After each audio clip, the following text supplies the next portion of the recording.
Та бүгдээрээ сайн уу? Бүгний өдрийн мэндийг хүргэе. Яаж ер нь бол бүхнийг амжуулдаг тийм оюутан байх вэ гэдэг талаар ярих гэж бодлоо.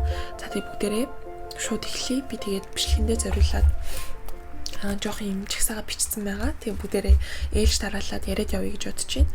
За хамгийн эхлээд би хичээл эхлэх төхөөд ирэхээр шууд Google календарыг маш сайн ашиглаж эхэлдэг. Гэхдээ Google календарыг бүр үнэхээр мундаг төгс ашигладаг хүмүүсийн дэргэд бол минийх ерөөсөө тийм гоё гэж би бодохгүй байна.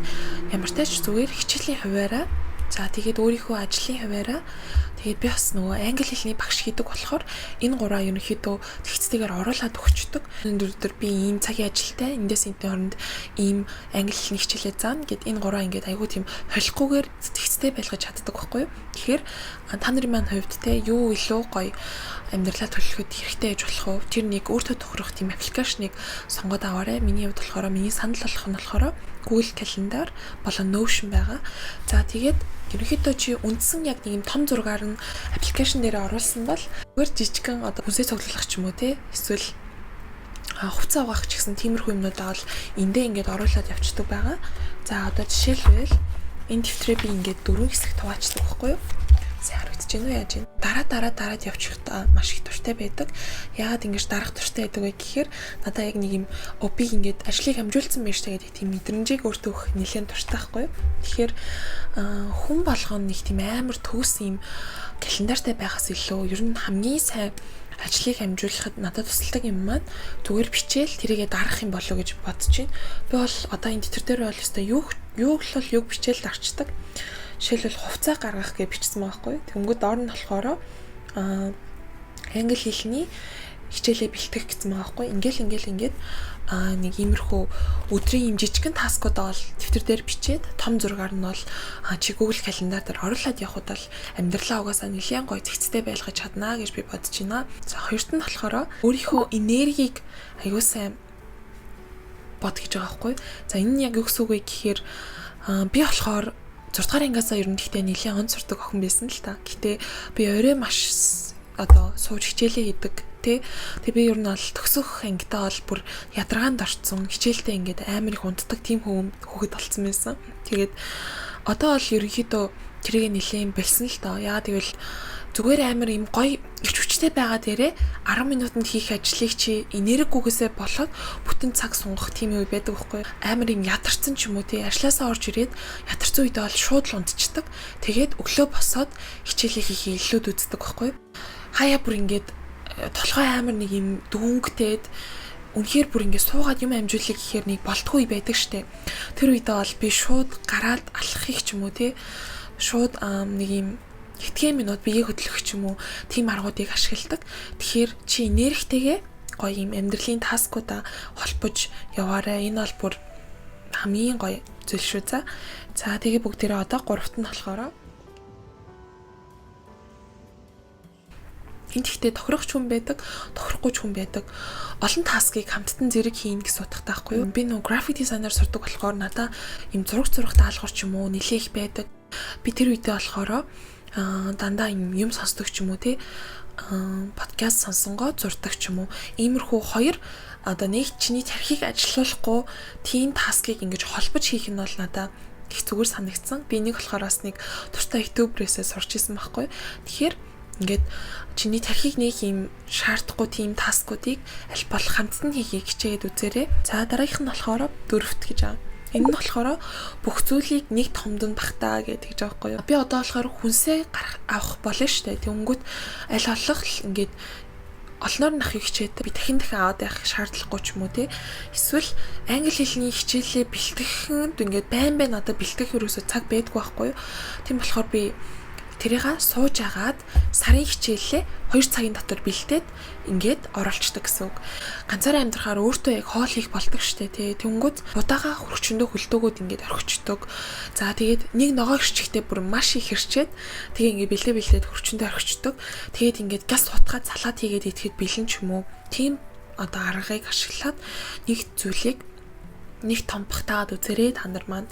За тэгээд дараагийнх нь болохоор ингээд жоохон эмх цэгцтэй байх гэж байгаа хгүй гэрээ. Би болохоор энэ дээр бас өөрөө нэлээд алддаг байсан л та. нөгөө жижигхэн өрөөтэй тэгээл айгүй хурдан муухай болчдөг миний өрөө. Тэнгүүд өрөө муухай болохоор чиний бас ингээд бүтээмж чинь айгүй буурдаг юм болов уу гэж би бодсон. Тэгээд одоо болохоор би яг өөртөө ингээд нэг юм татлыг ингээд хөвшүүлгээд хичээж байгаа нь. За ингээд хоол идсэн бол аяга тэр дор нугаах. Чиний ингээд өрөө чинь жоохон заарах гэдэг байвал тэр үед нь ингээд гэс жоохон баг баар цэвэрлээд явах ч юм уу. Иймэрхүү юмнуудыг та нар маань амьдралын юм жижигхэн туршил олгоод аваад яваарэ гэж бодож байна. За тэгээд дараагийн зөвлөгөө маань зуршилтай бай гэж байгаа байхгүй. Тэгээ энэ болохоор яг саяныхтай жоон холбоотой юм болов уу гэж бодож байна. Энэ болохоор чи өглөө босоод өглөөний цайндаа юу иддгийг мэддэг те. За тэгээд хичээлдээ явахдаа ямар хувцас өмсдгөө мэддэг ч юм уу. Өөрийн дадал зуршилтай байснаар чиний амьдралаа ингээд баг зэрэгээр хэлбэрчлээд байгаа юм болов уу гэж би бодож байгаа байхгүй. Тэнгүүд одоо болохоор би ерөнхийдөө л бол надад юм тогтцсон тий. За би өглөөсөө энийг айдна. Тэрний дараа ингэж хийн. Энэ өдөр ингэн гэсэн тийм тогтсон зуршил байдаг болохоор би ерөөсөө ингээд за юу өмсөх вүлээ. За юу идэх вүлээ гэж ерөөсөө бодохгүйгээр маш ингээд хурдан юм амжуулж чаддсан болов уу гэж би бодож байна. Тэгэхээр та нар маань өөрийн гэсэн юм дадал зуршлыг зохиох гээд үзээрэй. Анхандаа бол эн чинь хугацаа орно. Тийм болохоор анхандаа бол ингээд хэцүү байна. Гэхдээ чи ингээд бүтэн жил ч юм уу те нэг юм өөрийн дадал туршилтай болчоод бол энэ бол бүр чиний амьдралыг маш гоё хэмнэж цагаа маш гоё хэмнэж чаддаг шүү гэж хэлмээр байна. Цамдах зөвлөгөө маань сошиал медиа гэж аахгүй.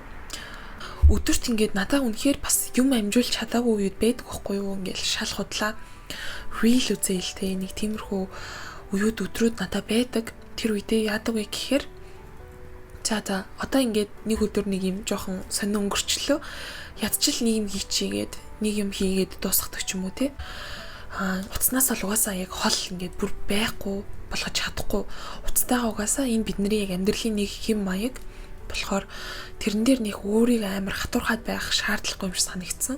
Уцаа үзэх үедээ үзээд хийх юм хийгээл явахд болно гэж бодож байна. Чи яг ингээд тархиндаа яг юу авч байгаа чинь бас чиний яг энергийн хэвд амар хэрэгтэй гэж боддог байхгүй юу? Янз янзын ховч хэвтэй одоо янз янзын тийм нэг хэрэггүй юм сонсох ер нь дэмий гэж би боддог байхгүй юу? Тийм болохоор чи өөртөө авч байгаа тэр мэдээллүүдээ аюу гоё байлгах гэж хичээгээрэй.